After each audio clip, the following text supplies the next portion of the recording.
I dream చూస్తున్న ప్రేక్షకులందరికీ నమస్కారం. ఈరోజు మనతో పాటు ప్రముఖ జ్యోతిష్యులు, ఆధ్యాత్మికవేత్త మాడుగుల శివప్రసాద్ గురుగారు మనతో పాటు ఉన్నారు. నమస్కారం గురుగారు. ఆశీర్వచనం తల్లి.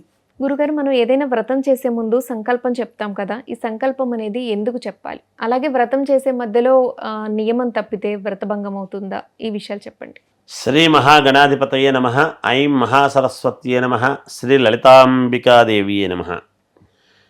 ఏదైనా వ్రతం చేస్తూ ఉన్నప్పుడు సంకల్పం ఎందుకు చెప్పుకోవాలి? అలాగే వ్రతం మధ్యలో ఏదైనా భంగం కలిగితే నియమం తప్పితే నియమాలు తప్పితే వ్రతభంగం అవుతుందా? ఖచ్చితంగా వ్రతభంగం అవుతుంది, నియమము తప్పితే.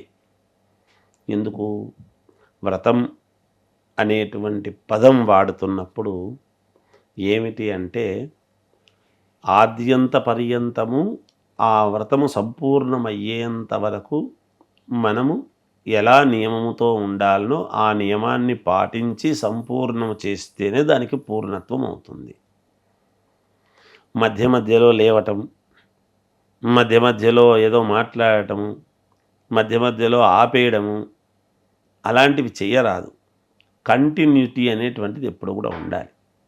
ఒక వ్రతము చేస్తూ ఉన్నప్పుడు అయ్యో ఇవి లేవే అవి లేవే, అవి తెచ్చుకుందాం ఇవి తెచ్చుకుందాం, అందుకనే మొట్టమొదట్లోనే వ్రతానికి కావాల్సినటువంటివన్నీ కూర్చున్న తర్వాత ఇబ్బంది లేకుండా అన్నీ సమన్వయం 1-2 సార్లు చూసుకొని అక్కడ పెట్టుకొని, ఏది క్రమం తప్పకుండా ఒక్కసారి సంకల్పము చేసిన తర్వాత పీటల మీద కూర్చొని, చాప మీదనో పీటల మీదనో ఒక వ్రతం చేస్తున్నప్పుడు కూర్చున్న తర్వాత మళ్ళీ మధ్యలో లేచే అవకాశం లేదు. ఎట్టి పరిస్థితుల్లోనూ లేయకూడదు. ఆ నియమం అనేటువంటిది ఎప్పుడు తప్పరాదు. ఒక్కసారి కూర్చున్న తర్వాత వ్రతం చేసుకుంటామని తర్వాత మధ్యలో లేవకూడదు. ఆ వ్రతము సంపూర్ణమై వ్రత కథ దానికి సంబంధించింది ఏదో ఉంటుంది. మహామంగళహారతి ఇచ్చేంత వరకు లేయకూడదు.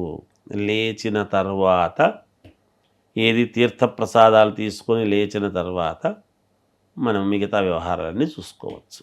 ఎంతసేపు చేసుకోవాలి గురుగారు వ్రతం అనేది? ఆ వ్రతం సమయాన్ని బట్టి, ఆ వ్రతాన్ని బట్టి మన ఇష్టం. 3 గంటలు చేయొచ్చు, 2 గంటలు చేయొచ్చు. అక్కడ సందర్భాన్ని జరుగుతూ ఉండేటువంటి విధానం అన్నీ సమన్వయం చేసుకున్నాము అంటే జాగ్రత్తగా ఆ చేసుకునే వ్రతాన్ని బట్టి ఉంటుంది. సత్యనారాయణ స్వామి వ్రతం అయితే ఎట్లా, వరలక్ష్మి వ్రతం అయితే ఎట్లా, ఇంకొక వ్రతం అయితే ఏమిటి, ఇంకొక వ్రతం వెంకటేశ్వర స్వామి వ్రతం ఏమిటి, వైభవలక్ష్మి వ్రతం ఏమిటి, ఇంకొకటి ఏమిటి, ఆ వ్రతాన్ని వ్రత నియమాన్ని బట్టి ఒక్కోదానికి ఒక్కో పద్ధతి అనేది ఉంటుంది. ఆ విధముగా ఒక వ్రతం అనేది దేనికి చేస్తున్నాం మనము? ఒక సంకల్పం.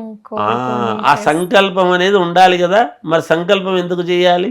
నేను పలానా మావారు, నేను నా భార్యతో కూడా కూర్చొని నేను చేస్తున్నాను. లేదు స్త్రీమూర్తి ఒకతే కూర్చొని చేసుకునేటువంటి వ్రతం ఇచ్చాడు. ఆ వ్రతం ఇచ్చినప్పుడు ఏం చెప్పుకుంటున్నాము? మమ భర్త సహకుటుంబానాం అనేటువంటిది చెప్పుకొని, సంకల్పం అనేది దేనికో ఉండాలి కదా. మన బలం, సంకల్ప బలం అనేటువంటిది, మనకు బలం ఎక్కడి నుంచి రావాలి? మన సంకల్పములోనే బలహీనత ఉంటే భగవంతుడు ఏమిస్తాడు?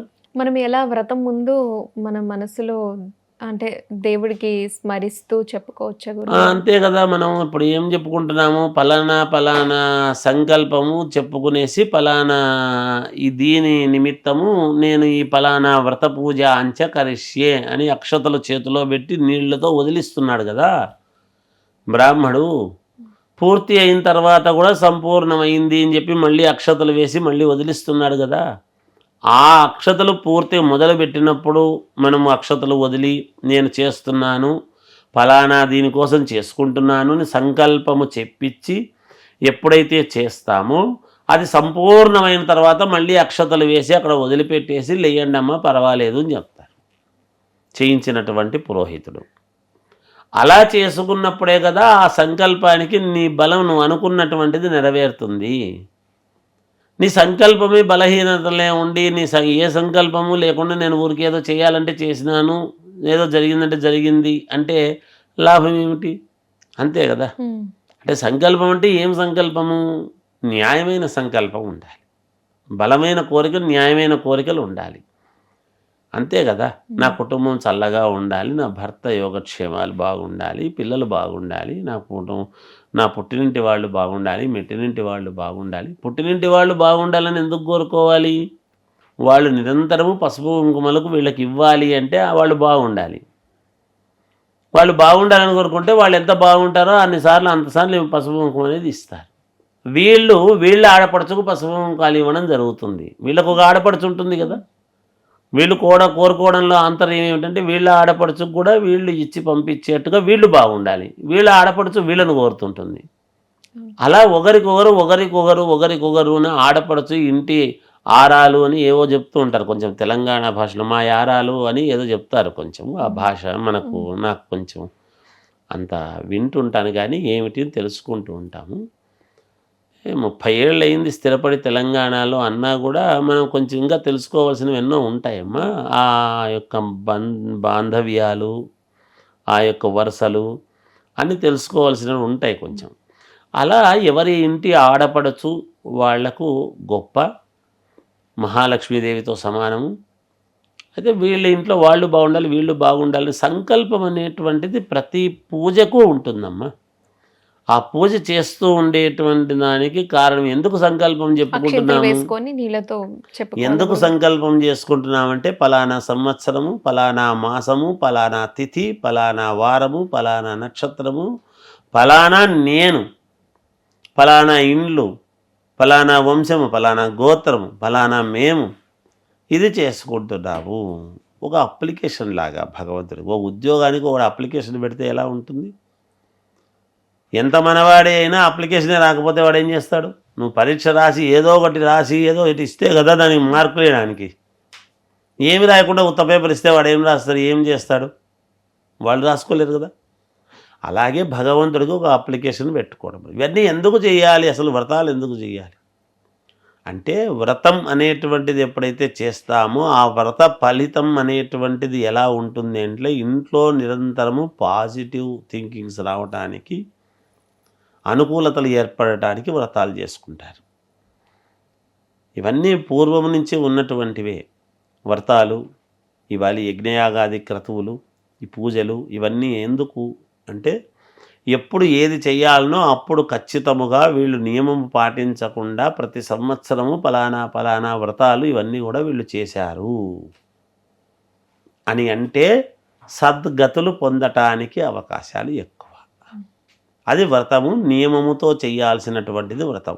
నియమము మధ్యలో మనం ఎలా బుద్ధి పుడితే అలా మధ్యలో లేచిపోయి స్వామి లేయొచ్చా అంటే ఆయన ఏం చేస్తాడు? ఇంకొకరు తెచ్చిచ్చే వాళ్ళు ఉండరు.